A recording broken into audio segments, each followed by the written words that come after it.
رمضان الخير لنا ما هو ومسار النفس إلى التقوى.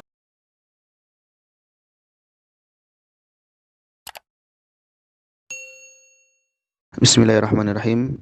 Alhamdulillahirabbil alamin wassalatu wassalamu ala nabiyyina Muhammadin khatamil anbiya'i wal mursalin wa ala alihi wa ashabihi wa man tabi'ahum bi ihsanin ila yaumiddin. Amma ba'd. Ayyuhal ikhwah, azani Allah wa iyyakum. Insyaallah taala kita masuk ke audio yang keempat dari pembahasan qasidah nuniyah Al-Imam As-Sakhawi rahimahullahu taala, dan terakhir kita sampai di bait 14 atau di halaman 21. Sebelum kita melanjutkan ke bait yang ke-15 dan seterusnya, ada sedikit yang harus diperhatikan ya, atau ditambahkan, yaitu pada halaman 21 pada contoh yang di atas ya. Pada ayat rabbaka katsira itu ditambahkan sebelum rabbaka wazkur rabbaka katsira, agar makna tidak tersamarkan ya. Jadi ditambahkan wazkur rabbaka katsira. Kemudian kita lanjutkan ke bait yang 15 dan seterusnya, 15 sampai 17. Qala nazim rahimahullahu taala wal jimu in dha'ufat atat mamzujatan bisyini mislul jim fil marjani wal ijla wajtanibu wa akhraja syata'ahu wal rijza mislu rijsi fit tibyani wal fajri la tajhar. Jika engkau mengucapkan huruf jim dengan lemah, maka suaranya atau bunyinya akan menyerupai huruf shin, akan bercampur dengan huruf shin. Misalkan pada kalimat al-marjan, al-ijla, ijtanibu, akhraja syata'ahu, ar-rijza, kemudian ar-rijsi, kemudian al-fajri, dan la tajhar. Jadi pada bait ini menjelaskan tentang makhraj selanjutnya, yaitu makhraj tengah lidah. Dari tengah lidah keluar 3 huruf, jim, shin, dan ya. Jim, shin, dan ya. Pada bait 15 dan 16 ini dibahas huruf jim. Huruf jim di antara huruf yang memiliki sifat jahar dan syiddah ya. Hati-hati tertukar dengan shin. Jahar dan syiddah dia kuat ya. Hati-hati tertukar dengan shin, muncul hams atau tapashi. Jadi bunyinya jadi ca ya. Nah, itu tidak dibenarkan ya. Sehingga huruf jim harus kuat, ja, aj, ja. Dan kalau sukun jangan lupa qalqalahnya. Dan di sini dibawakan beberapa contoh ya, beberapa contoh kalimat ya. Misalkan al-marjan, ja, bukan ca, tapi al-marja, ja, jan. Kemudian al-ijla, qalqalahnya jangan lupa ijla. Kemudian ijtanibu, kemudian akhraja sya. Nah, di sini huruf jim menghadapi huruf shin, satu makhraj ya. Hati-hati samar ya, atau kaku. Jelaskan kedua-duanya, tapi jangan ada jeda ya. Jangan akhraja syata'ahu, tapi langsung akhraja syata'ahu. Kemudian ar-rijzu, jim menghadapi zai, jangan ar-rizzu, tapi qalqalah jim jelaskan ar-rijzu, ar-rijzu, jangan ar-riz, jangan langsung ke zai, tapi jimnya jelaskan. Kemudian ar-rijsa menghadapi sin, rijsa, jangan ar-risa, tapi ar-rijsa. Kemudian al-fajri, al-fajr, wal fajr. Kalau berhenti ra-nya tebal ya, wal fajr. Kemudian la tajhar. Jadi itu huruf jim harus jelas, jangan sampai ada bercampur dengan huruf shin. Kemudian bait 17 dan 18 penulis mengatakan kadzaka wa kashtara bayyin tafashiyahu ma'al iskani wa kadzal musyaddadu minhu nahwu mubashshira aw ghairu dzaka ka qawlihi fi sya'n. Jelaskan sifat tafashi pada huruf shin yang sukun seperti pada kalimat ishtaro. Jelaskan juga sifat tafashi pada huruf shin yang bertasdid seperti mubashshiro, atau pada kata yang lain yaitu pada huruf shin yang berharokat seperti fi sya'n. Jadi pada bait ini penulis memerintahkan agar menjelaskan huruf shin, pengucapan huruf shin, ya. Huruf shin yang tadi satu makhraj dengan huruf jim, ya. Dan di antara yang membedakan huruf shin dengan huruf yang lainnya memiliki sifat at-tafashi, ya, at-tafashi. Tafashi itu sifatul huruf yang hanya dimiliki oleh huruf shin saja, ya. Maka kalau tafashi itu tidak dijelaskan, huruf shin akan berubah menjadi huruf yang lain, misalkan huruf sin yang tidak bertitik, ya. Tafashi artinya menyebarnya angin di mulut, ya, menyebarnya angin di mulut. Misalkan ini dibawakan beberapa contoh, ya. Ishtaro, ishtaro, kemudian mubashshiro, kemudian fi sya'n. Nah, perlu diperhatikan ketika membaca huruf shin yang sukun atau tasdid, hati-hati bibir kita jangan monyong, ya, jangan monyong maju ke depan ketika misalkan, kemudian bibir kita ke depan. Nah, itu sebuah kesalahan, ya, karena makhrajnya di tengah lidah bukan di bibir. Taib. Jadi huruf shin jelaskan dan intinya sifat tafasyinya. Kemudian bait 19, ya. Wal ya wa ukhtaha bi ghairi ziyadatin fil maddi kal mufuna wal mizan. Huruf ya dan saudara-saudaranya yaitu huruf waw dan alif yang ketiganya menjadi huruf mad, maka bacalah ketiganya dengan ukuran yang proporsional tanpa berlebihan, seperti pada kata al-mufuna, al-mizan. Pada bait ini penulis memperingatkan agar tidak berlebihan dalam pengucapan kadar mad tabi'i. Jadi bait ini menjelaskan tentang mad tabi'i atau mad asli, ya. Mad asli itu apabila fathah menghadapi alif, kasrah menghadapi ya sukun, dhammah menghadapi waw sukun, dan di depannya tidak ada hamzah atau sukun, maka itu mad tabi'i. Kadarnya 2 harokat, jangan sampai melebihi, ya. Contoh al-mufuna, yang diambil contoh huruf mimnya al-mu. Adapun huruf fa, maka itu bisa lebih dari 2 harokat ketika kita berhenti pada kalimat itu. Tapi kalau mimnya dia 2 harokat, al-mufuna, al-mufun, al-mufuna, jangan al-mufuna, jangan berlebihan. Atau al-mizan, al-mizan, al-mizan, jangan al-mizan, jangan berlebihan. Atau di tempat manapun mad tabi'i itu kadarnya 2 harokat, jangan berlebihan, ya. Sebagaimana di awal-awal bab dijelaskan, jangan berlebihan dalam mengucapkan mad, ya. Kemudian bait ke-20 dan 21 masih menjelaskan tentang huruf ya. Kalau bait 19 itu huruf ya yang menjadi mad, ya, dan huruf mad secara umum. Kalau bait 20 dan 21 tentang ya ketika berharokat. Qala nazim wa bayanuha in hurrikat kalisa'yiha wa ka ba'yukum wal ya'u fi isyani wa kamisli ahyayna wa yastahyi wa misli al-ghayyi yattakhidhuhu fil furqan.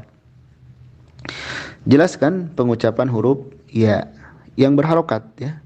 Seperti pada kalimat sa'yiha, bagyukum, kemudian isyan, kemudian ahyayna, kemudian yastahyi, kemudian al-ghayyi yattakhidhuhu. Fil Furqan maksudnya Al-Furqan itu Al-Quran ya, di dalam Al-Quran, yang berada di dalam Al-Quran. Jadi huruf ya ketika berharokat maka jelaskan bunyinya ya. Misalkan lisa yi, jadi unsur bunyi y-nya ada ya, yi, yu. Lisa yi, lisa yiha, bagyukum, al-isya, ya, al-isyan, kemudian ahyayna, ya, yayna. Nah, di sini apalagi ya-nya dua ya. Harus jelas keduanya. Ahyayna, kemudian yastahyi,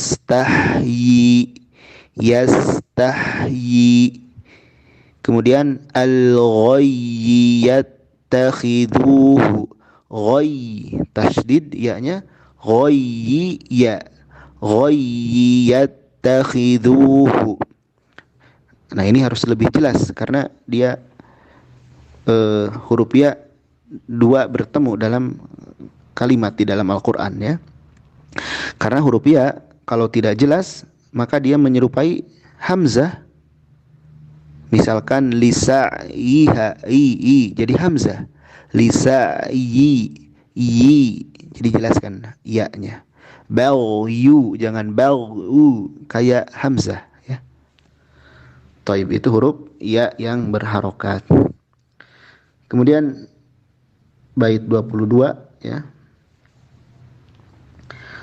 La tushribanha al-jima in shaddattaha fatakuna ma'dudan minal luhani. Janganlah engkau mencampurkan huruf ya dengan huruf jim ketika engkau mentasydidkannya, karena hal tersebut termasuk bagian dari kesalahan. Jadi pada bait ini penulis mengingatkan agar tidak mencampurkan bunyi huruf ya dengan huruf jim, terutama ketika bertasydid. Karena hal tersebut merupakan kesalahan ya.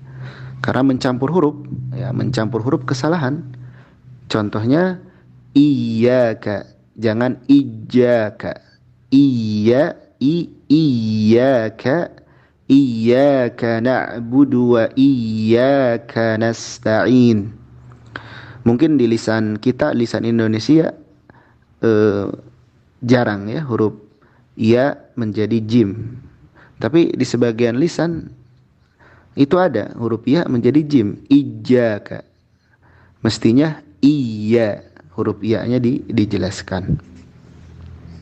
Baik, kemudian di bait selanjutnya ya. Bait 23 ya. Fi yaumi ma'qalu wahum wa nadhiru dha la tudghimu ya ma'syaral ikhwani. Wahai saudaraku sekalian, janganlah engkau meleburkan huruf ya sukun atau ya mad ke dalam ya berharokat seperti fi yaumi, dan jangan juga engkau meleburkan waw sukun atau waw mad ke dalam waw yang berharokat seperti qalu wahum. Pada bait ini penulis menjelaskan tentang hukum mislain sogir. Hukum mislain sogir. Mislain sogir adalah bertemunya dua huruf yang semisal atau kembar pada kata tertentu di dalam Al-Quran, dengan kondisi huruf pertamanya sukun dan huruf keduanya berharokat. Hukum asalnya dari mislain sogir ini adalah idgham, yakni huruf pertama lebur ke huruf yang kedua. Contoh huruf ta menghadapi huruf ta di Al-Baqarah ya. Robihat tijaratuhum. Di situ ada dua ta, robihat dan tijaratuhum. Maka karena terjadi pertemuan dua huruf yang kembar, huruf pertamanya sukun dan huruf keduanya berharokat, maka huruf pertamanya langsung melebur ke huruf yang kedua. Robihat tijaratuhum, tidak robihat. Jadi tak pada robihat tidak ada hamesnya, tapi langsung robihat tijaratuhum. Begitupun dalam huruf yang lain, ketika kita menemukan huruf yang kembar bertemu, yang satu sukun, yang satu berharokat, maka huruf yang sukun itu melebur ke dalam huruf yang berharokat. Nah, akan tetapi dikecualikan pada huruf mad. Jadi kalau huruf mad tidak melebur. Contohnya di sini fi dan yaumi, kemudian qalu wahum. Fi yaumi, pada fi ada huruf ya sukun. Kemudian yaumi menghadapi ya berharokat. Kita tidak membaca fi yaumi. Fi tidak meleburkan langsung ke ya kedua, tapi ya pertama dibaca fi yaumi. Fi yaumi dengan mad dua harokat. Fi yaumi. Kenapa dibaca jelas? Untuk menjaga madnya. Untuk menjaga mad ya. Fi yaumi. Qalu wahum, tidak qalu wahum, tapi qalu wahum ya. Qalu wahum. Jadi mislen sogir secara umum itu hukumnya idgham, tapi dikecualikan pada huruf mad hukumnya jadi izhar. Pembahasan ini diperinci ya pada matan Tuhfatul Atfal di antaranya. Kemudian bait ke-24 ya. Bait ke-24, wal wawu fi hatta afau wa nadhiruhu idghamuhu hatmun 'alal insani. Wajib atas manusia untuk meleburkan huruf wawu yang sukun, wawu lin, ke dalam wawu yang bertasydid, seperti pada kata hatta afau wa qalu. Pada bait ini penulis memerintahkan agar meleburkan huruf wawu lin. Kalau di bait 23 itu wawu mad. Bedanya apa? Kalau wawu mad, wawu sukun sebelumnya dhammah. Kalau wawu lin, wawu sukun sebelumnya fathah, ya. Hukumnya berbeda. Jadi kalau wawu mad menghadapi huruf wawu lagi, dia hukumnya izhar, jelas. Tapi kalau wawu lin menghadapi huruf wawu, idgham. Di sini contohnya hatta afau wa qalu, kemudian awwazanuhum.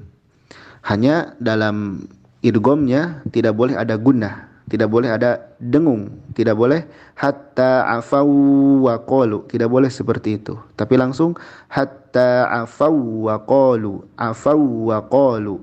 awwazanuhum, ya.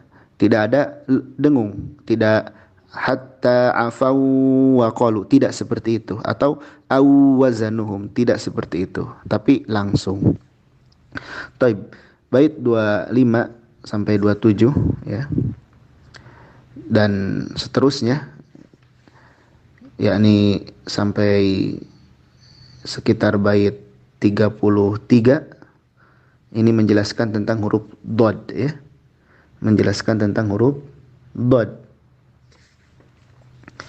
Bait 25, wad-dadu 'alin mustatilun mutbaqun jahrun yakillu ladaihi kullu lisani. Ya. Huruf dod memiliki sifat isti'la, istitalah, itbaq dan jahar, sehingga setiap lisan manusia mengalami kesulitan dalam melafalkannya. Jadi huruf dod huruf yang sulit setiap manusia. Hasya lisani bil fasahati qayyimin dzaribil li ahkamil hurufi mu'ani. Kecuali ya, dan di sini disebutkan ya tidak ada yang susah ya. Maha sempurna Allah Subhanahu wa taala yang menciptakan lisan dan menghiasi kefasihan. Hal tersebut akan diperoleh dengan istiqomah dalam melatih pengucapan huruf-huruf yang susah. Jadi walaupun susah dikecualikan ya.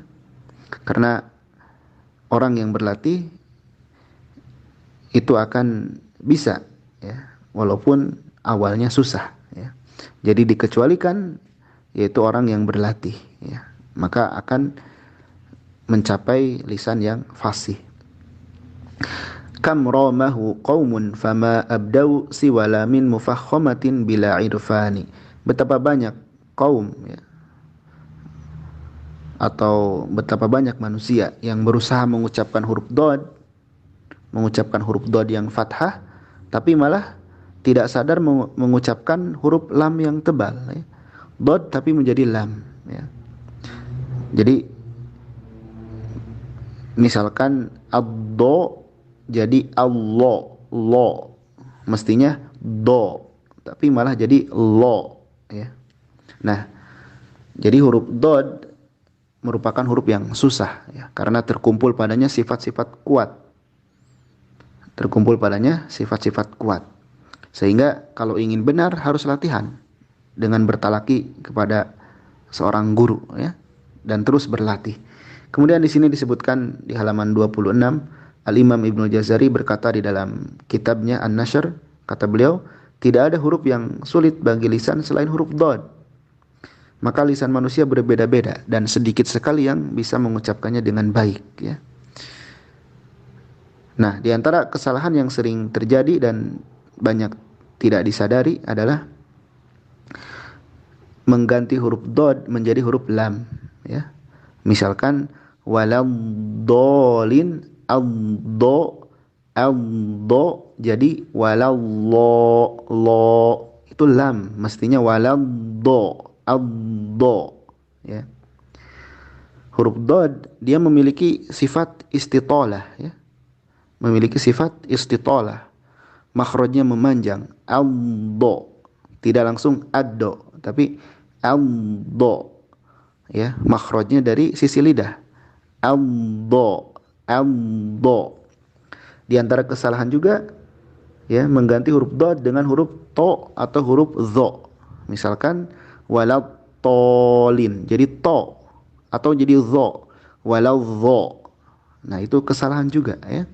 Jadi sangat berpotensi menjadi lam tebal ya, waladhdallin lo, atau menjadi to waladhdallin, atau menjadi zo. Kemudian menjadi huruf Indonesia jadi huruf D ya, waladhdallin, dolin. Nah, itu salah juga. Jadi perhatikan, walaupun susah tapi harus dilatih ya. Insyaallah bisa ya. Kemudian ada sebagian athar yang menyebutkan Nabi SAW paling fasih mengucapkan huruf dod, maka kata para ulama athar ini tidak sah dari Nabi ya. Tidak sah, berasal dari Nabi kita. Kemudian bait 28 dan 29, mayizhu bil idahi an dha'in fa fi adlalna au fi ghidha yashtabihani. Bedakan dengan jelas antara huruf dod dan huruf dha. Yang kedua huruf itu memiliki kemiripan bunyi seperti pada kata adlalna ghidha. Wa kadzaka muhtadarun wa nadiratun ila wa bi la yahuddu wa khudhu dha id'ani. Bedakan dengan jelas huruf dod dan dha seperti pada kalimat muhtadar, kemudian wa nadirah, kemudian la yahuddu ya. Jadi pada bait ini penulis memerintahkan agar membedakan pengucapan huruf dod dan huruf dha ya. Karena yang pertama, kalau di tulisan ya, di zaman dulu antara dod dan dha itu sama tulisannya ya. Tulisannya sama. Kemudian dalam lisan sehari-hari kadang ditukar ya. Kalau dalam sehari-hari mungkin dalam bahasa percakapan tidak mengapa, tapi kalau Al-Qur'an tidak boleh ya. Kalau Al-Qur'an tidak boleh ya. Maka di halaman 27 disebutkan perbedaan antara dod dan dha dari sisi makhraj dan sisi sifat. Dari sisi makhraj, huruf dod dari sisi lidah, baik sisi kiri ataupun sisi kanan yang menyentuh atau mengenai gigi geraham atas. Ad-do, do. Kalau dha ujung lidah mengenai ujung dua gigi seri atas. Dho, ya. Jangan tertukar atau jangan juga jadi zo, ya, zo jadi zai, itu tidak, ya. Kemudian dari segi sifat hampir sama semuanya kecuali huruf dod ada istitolahnya. Ada istitolahnya. Sehingga inilah yang membedakan antara huruf dod dan zo, ya. Dan yang paling efektif adalah dengan bertalaki. Nanti guru kita akan mencontohkan bagaimana mengucapkan dod dan zo yang baik dan benar. Di sini dibawakan contoh adlalna, adlalna, gido, muhtador, nadirah.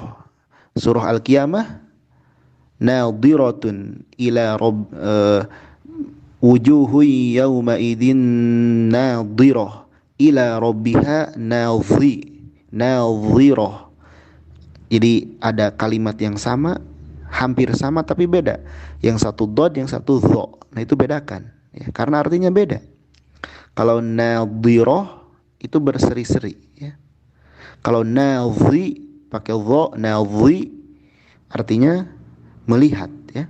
Kemudian yahuddu. Nah ini dodnya jelaskan, ya. Jadi walaupun berat atau susah, terus dilatih biidznillah, insyaallah taala bisa, ya. Kemudian bait 30 dan seterusnya ini masih menjelaskan huruf dod. Jadi huruf dod cukup panjang karena banyak harus dilatih, ya. Wa abinhu inda ta'i nahwu afamtumu wa ta'i nahwu unturra ghairu jibani. Jelaskan huruf dod ketika menghadapi huruf ta seperti pada kata afamtum, dan ketika menghadapi huruf to seperti pada kata unturra tanpa keraguan. Wal jimu nahwu ikhfim janahak atau wakhfid janahak. Kemudian seperti nun, seperti yahimna. Kemudian warra ka wal yadribna aulami ka fadlillahi bayyin haitsu yaltaqiyani. Jelaskan huruf dod ketika menghadapi huruf ro seperti pada kata wal yadribna. Kemudian menghadapi lam seperti fadlillah. Kemudian wa bayanu ba'dhi dzunubihim wa dhum. Kemudian wa anqadha dhahraka a'rifhu takun dza syan. Jelaskan huruf dod ketika menghadapi huruf zal seperti pada kata ba'dhu atau ba'dhi dzunubihim. Kemudian menghadapi huruf dod lagi, ya. Wa dhum. Kemudian menghadapi huruf dha anqadha dhahraka. Jadi pada bait ini penulis memerintahkan agar menjelaskan huruf dod, ya, ketika menghadapi huruf-huruf hijaiyah. Yang pertama menghadapi ta, afamtum, bukan afattum. Jangan lebur ke ta, tapi afamtum, dodnya dialirkan rukhawah dan istitolah. Afamtum. Unturro, jangan utturro, tapi unturro, unturro. Kemudian wakhfid janahak, kemudian yahibna. Kemudian wal yadribna.